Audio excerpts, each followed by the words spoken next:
50 kilometres south of Cairns, Babinda is a sleepy village fringed by dense rainforest and crystal clear mountain streams. The town boasts Australia's highest rainfall and is home to a grand old dame with a unique and unusual story. Harry and Kitty Anning have owned and run the old girl for the past 20 years. If you want to know what's happening in the town, most times you can ask someone in the hotel, they seem to know, or if they don't know, they make it up. Babinda's rich alluvial soil is perfect for Queensland's #1 crop, sugar. The lifeblood of the town for over 100 years. When the state government built a mill in 1913, workers flocked to the area.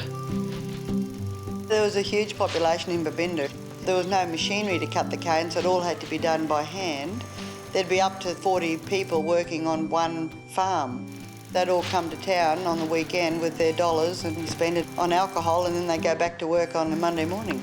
They just couldn't get enough to keep up with demand, so they made their own. There were so many outlets that the police couldn't keep up with them all, and the doctors couldn't keep up with the sick people in the town. It just became bedlam on the weekends.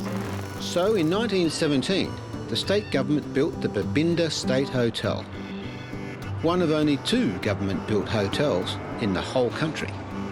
It was a very grand hotel. They didn't spare any expense because it's all made of timber.